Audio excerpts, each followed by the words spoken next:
Hey, welcome to Accidental Gods, to the place where we believe that another world is still possible, and that together we do have the power to make this happen.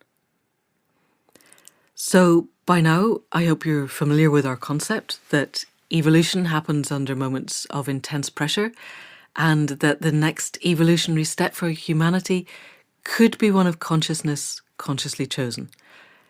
We believe that emergence from complex systems is a regular feature of the evolution of consciousness, and that our system is more complex now than it ever has been, so it's well ripe for an emergent step. We have said several times now that no problem is solved from the mindset that created it. But while our current mindset is clearly not up to the task of solving all of the totally mind-bending crises, emergencies, and frankly devastating horror that assails many parts of our world just now, we can change our mindsets. This is one of the absolute keys to what we want to do at Accidental Gods. We can change our mindsets. Neuroplasticity is a thing. And so in today's podcast, I want to look at this and see how we can use that neuroplasticity, how we can choose what we think and choose what we feel, and use choosing what we feel and choosing what we think to change the structural integrity of our brains. And this is not going to undo the hard problem of consciousness that we got into slightly, the very edge. We dipped our toe in the water in the last podcast. I don't necessarily believe, I don't believe that consciousness resides in the brain, but there is no question that by changing the neurochemistry and the neuronal wiring of our brains, we can change the way that we are. We can change the way that we think, and we can change the way that we feel, and we can change the ways that we experience the world.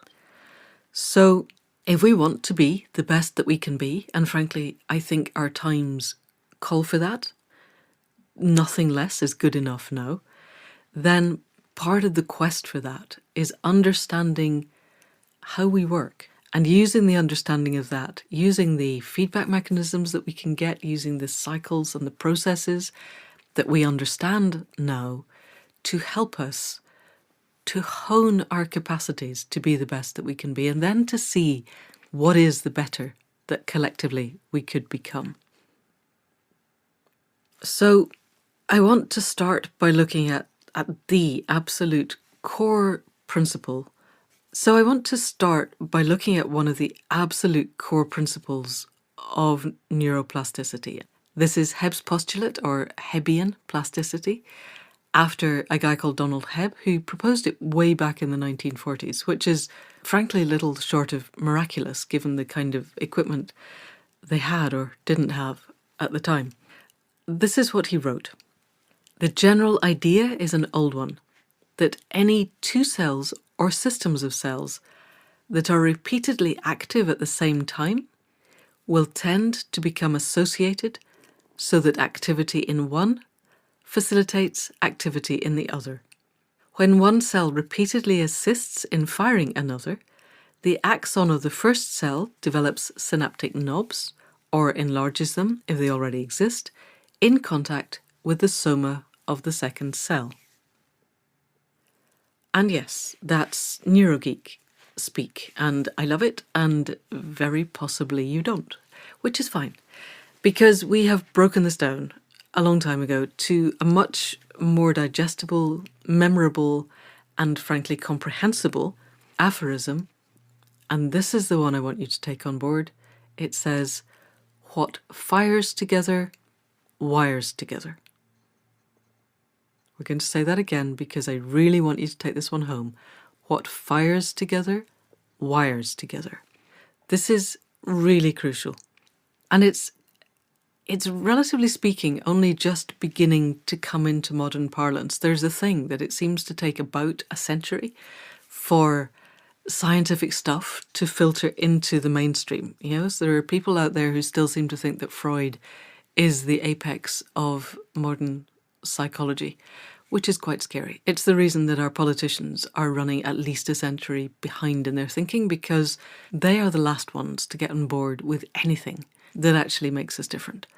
And so from 1949 right through when I was a vet student, I'm not going to tell you exactly when, but it wasn't that long ago, we were taught that neuronal architecture was static, that everything else was plastic. Our bones, our muscles, our skin, even cartilage, remodels over time. But nerve cells were completely pristine. They were totally static. Once you got to teenage, that was it. They were never going to change again. And we believed it. I have no idea why, looking back, but I guess at that point, our job is to memorize stuff for the exams, not to actually question why it should be that one particular set of cell structures has to last an entire lifetime and everything else remodels. And I don't even know why people believed it in the first case. I think they didn't question it, partly because there's a lot of safety in this. If you're, frankly, a middle-aged white person, probably a male type, you were probably brought up at a public school because that's what all our professors were. And if you have a belief system that tells you that you cannot change your mind, that it's actually impossible physiologically, then you have no responsibility to do so.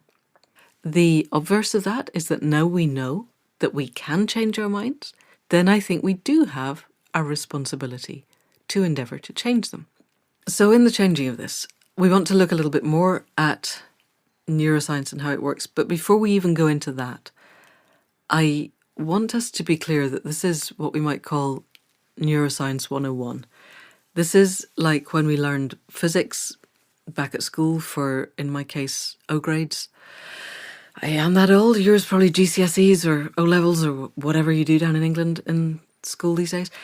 Anyway, you build models of atoms with ping pong balls and straws, and everything is a nucleus with a kind of storm of electrons swirling around it in nice, pretty, layered patterns. And then you get to university and you discover quantum mechanics and string theory and the double slit experiment, and everything is actually mostly vacuum, and the bits that aren't oscillate between being a particle and a wave, and they only turn into one or the other when a physicist actually looks at them. I suspect there's more to it than that, actually. But we're not going there yet. And the main thing is that the billiard ball or tennis ball or ping pong ball, whatever it is, the little balls and the atoms with the whizzy electrons, may be pretty much inaccurate. It is pretty much inaccurate. But it works well enough when you're sitting on the chair and you're not falling through the chair or the floor or the whole of the planet. Even physicists who spend all their lives utterly immersed in quantum mechanics don't cross the middle of the M25, because it may be that I am mostly vacuum and the cars coming at me at 70 are mostly vacuum, but actually the impact is still going to hurt. So that's a long way of saying that what we are doing is the billiard ball and straw version of neuroscience. It is a lot more complex than I am about to give you. It is quite a bit more nuanced, and I am really happy to go into this in a lot more detail at some point. But for what we need now, and actually for what we would ever need, I think, to be able to put our accidental gods program into practice, what fires together wires together, and the kind of structural metaphors we build around that are completely fine. And they work in the way that not crossing the road when the cars are coming works. That's how you stay alive. This is how we can change our brains. So let's have a look at what fires together wires together actually means. If I have a thought, any thought, so the climate emergency means that we're all going to die horribly in quite a short space of time because the evil politicians haven't done anything about it. Might be a thought that one might have in the current climate. Quite a lot. It's certainly more or less what the deep adaptation paper says. And supposing I just read the deep adaptation paper. If you haven't, you might sleep better not having done so, but it probably is worth it. Anyway, you've just read it and you have this particular thought. And that links up a particular set of neurons that haven't linked up before.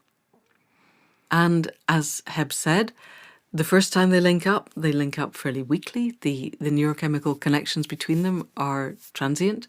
The number of neurons required to make that thought is few, because let's say there's just a single neuron linking round to another neuron, to another neuron, to another neuron in a kind of a little net of its own.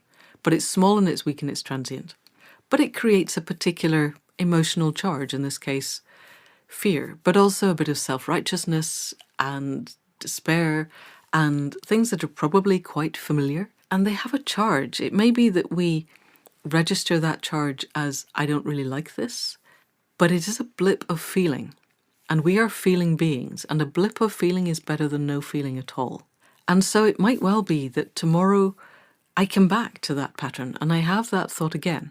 And I indulge in those blips of self-righteousness and despair and horror and terror and fear and all of those things.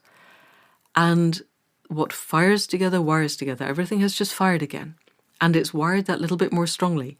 And it's built more connections, neuron to neuron, axon to axon, so that it's a little easier. And the little blips of feeling are a little bit more powerful. And therefore a little bit more addictive, because we like feeling. And we like sharp, potent feelings. And we particularly like self-righteousness. It's exceptionally addictive. My tribe right, other tribe wrong. Look around you in the world. This happens a lot. It's a very addictive set of feelings. Tribalism is part of our evolutionary heritage, and I think it's one of the things that we have to transcend. So my little neuronal net has just got a bit bigger. If neuronal nets don't work for you, then you can imagine it as walking a circle in a field or a trackway in a field. The first time you go round, it barely makes a dent in the grass.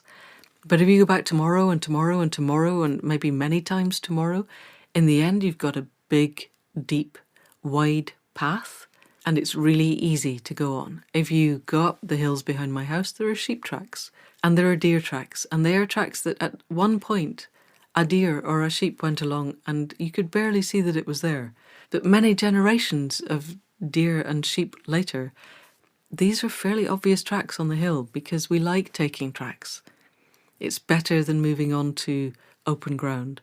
And our thoughts like going round cycles that we know.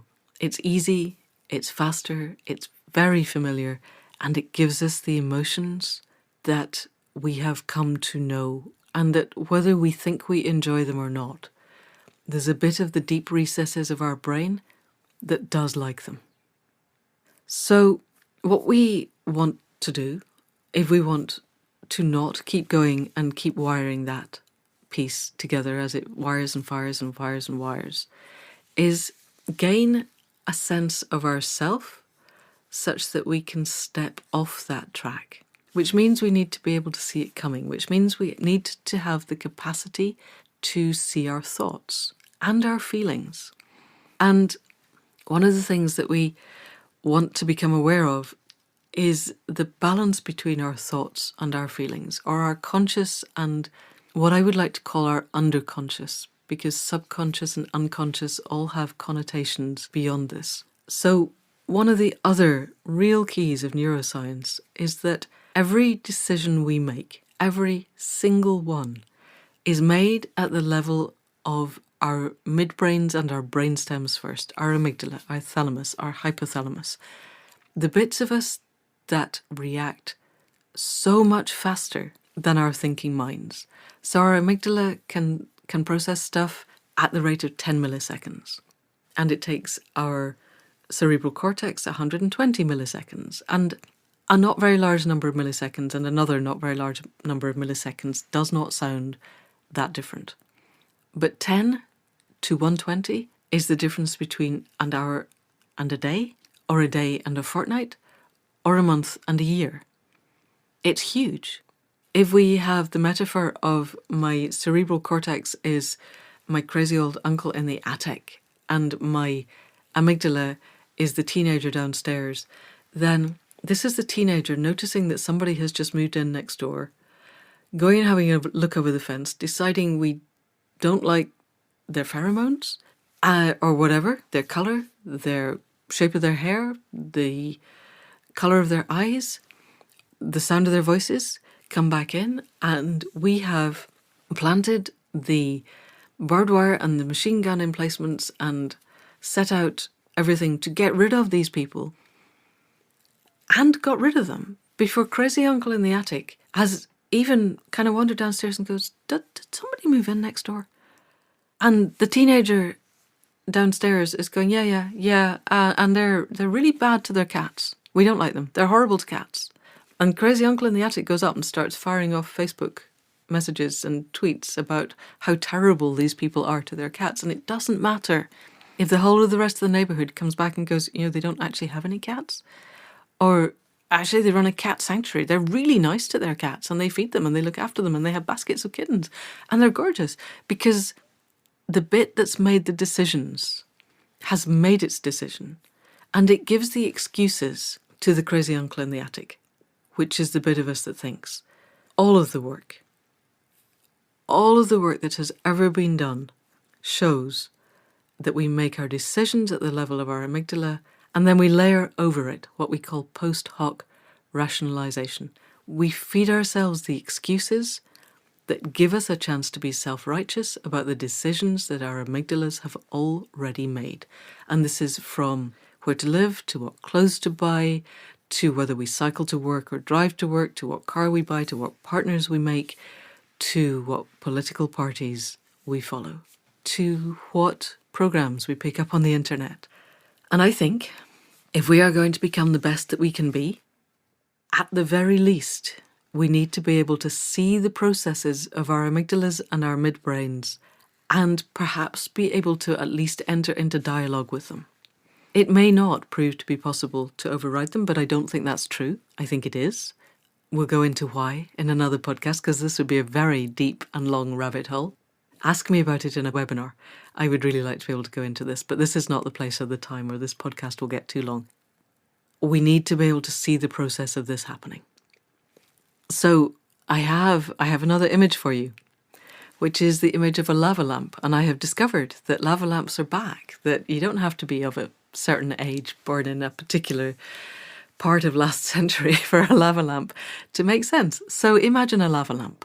If you don't know what one is, Google is your friend. It's a long, oily thing that was in vogue back in the 70s, where a coloured gloop of something usually orange arises from the bottom and travels slowly in various forms up to the top, where it kind of dissipates.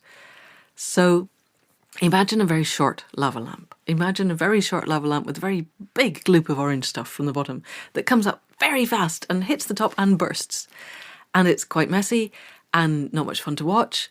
And this is what happens when our amygdalas start pulsing, feeling at us, and we get angry and tense and despairing and rageful, or we get ecstatic and our tribe won and we're going to flatten the opposition. Can you feel it? Even just speaking about this, I can feel my lava lamp growing shorter and the links between my midbrain and my cerebral cortex growing fatter and thicker and charged. But suppose we did the work that made the lava lamp much, much, much longer, and the process of the oil evolving from the bottom slower and more distinct and more discrete. And now I see a bubble arise, and it takes longer to form, and it takes a long, long time to go all the way up to the top and blip. And if I can do that, then I have time to step back and go, that bubble, that feeling of self-righteousness or despair, or I'm going to flatten the opposition or whatever else, I just don't have to engage with that. I can let it go. And this is what mindfulness gives us. Whatever we like to call it, mindfulness, meditation, contemplation, possibly prayer. We could argue about what prayer means, but the process of sitting still and watching myself happen. This is what makes the lava lamp bigger. It's what allows us to see our thoughts arise and the feelings behind them. And here's another little factoid for you. Somebody's grad student had way too much time on their hands. Apparently, I am told, we have between 70 and 100,000 thoughts every day, depending on what we're doing, how busy we are. And 98% of those thoughts are exactly the same as the ones we had yesterday. Stop and think about that for a moment. Imagine each one of those thoughts is a neural network. And what fires together wires together. So these are neural networks that are quite big and fire quite easily, and that have entrained within them an awful lot of our thinking capacity. If we measure our thinking capacity in the number of neurons we have, and hard problem of consciousness aside, I think that's probably not a bad premise at the moment. And imagine if we didn't have all of those thoughts. If we were free to have original, new thoughts. There is quite an interesting meditation that we do on the courses, and if we all come together and do some Accidental Gods courses, I would really like to introduce this, but you can do it anyway, where you sit in meditation, not for very long, because this is quite frustrating, but say 10 minutes, and you write down every thought. And you do that every day for a week. And then you look at what you've written. How many of the thoughts I have today are exactly the same as the ones I had yesterday and the ones I will have tomorrow? And imagine if I could see every one of those in advance and step off the track and just not have it. I don't need to have it. I know where it's going. Oh my God, the government hasn't done anything about the climate emergency. We're all going to die horribly. I could stop that at oh my God. I could even stop it before oh my God arises. Because I know it. It's okay. I don't need to tell myself again. And in the not telling myself again, I could produce space to allow something else to be my reality. And that's one of the choices that I have. We all have. If we can do the work so that we can see the thoughts arising, and we choose not to have them, then what do we do? Then do we just sit in neutrality and wait for another thought to arise, with all of its attendant feelings of whatever, despair, self-righteousness, hope, joy, wonder? Or we could create a default feeling space that we go to of joy, wonder, compassion, connection to the other than human world, so that every time I stop with a thought process that is not productive for me, I can move instead to a feeling process that is productive to me. And because what fires together wires together, the pathway of moving to that feeling process becomes very familiar and very open and very accessible. And that is part of what we want to do when we're building our 4 steps, our reawakening into connection, our growing into coherence. As we grow into coherence, which is the process of seeing my own process arise, and I choose not to have a thought, then I can default back into the place from which I make connections. And the process of doing that becomes something that I can do with increasing ease. It becomes a habit, and habits are built, and habits become also networks of things that have fired together a lot and therefore wire together a lot. So that's it for now. We'll look more deeply into growing into coherence in the next podcast and possibly the one after. Until then, thank you for listening. Thanks to Caro C for sound production, sound engineering, and particularly for the music at the head and foot of the podcast.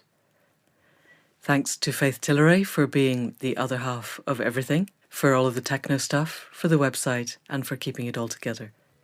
If you want to read more, or if you want to join the membership program, we're at accidentalgods.life and at Accidental Gods on the various social media. Until next time, thank you and goodbye.